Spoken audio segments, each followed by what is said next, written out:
आज आम उषुना चाउल पिठा प्रस्तुत करवा। नमस्कार, जय जगन्नाथ। चलतु आज आम उषुना चाउल किपरि पिठा प्रस्तुत करवा देखा। आम गोटे कप चाउल नवा, गरम पानी देकी ताकू आम बतराई दवा, 2 घंटा पर छाड़दवा। 2 घंटा पर देखा आम बतरी जाइए। देखो केते सुंदर बतरी, ताकू आम भलसे धोई नवा।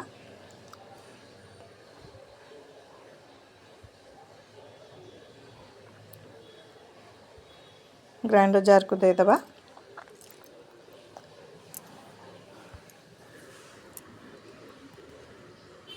वीडियोटी भल लगे लाइक सब्सक्राइब करेंगे।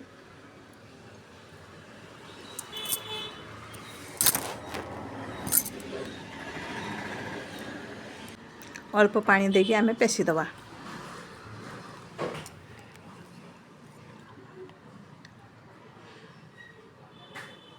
चाउल बटा को आम गोटे जगह को दे दवा। आउटे जार धोई दे दवा।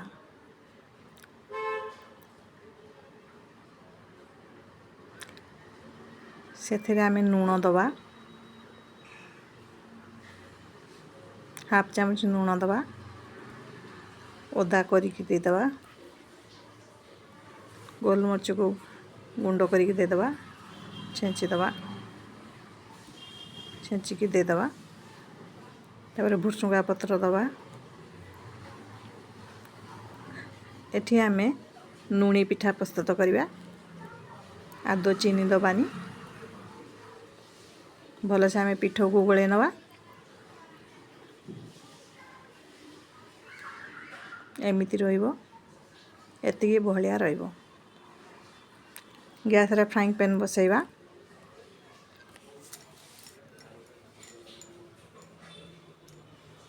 घी गोटे चामच दे दवा।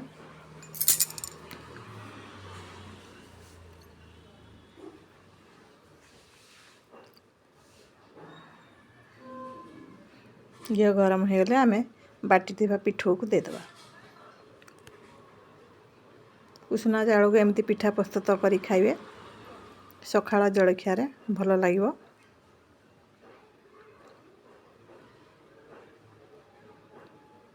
नुणी उषुना चाउल पिठा ताकू तरकारी सांगरे खाई परिबे। ढाकुणी दे दवा। तापर आम पिठा को ओल्टाई दवा।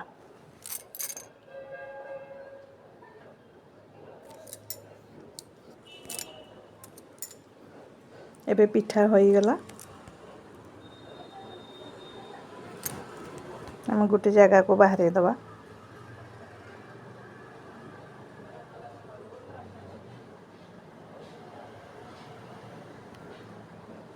भल से ओल्टाइबे, नले भांगी जीवो। उषुना चाउल बहुत नरम। देखो पिठा प्रस्तुत हो गला, काटी दवा।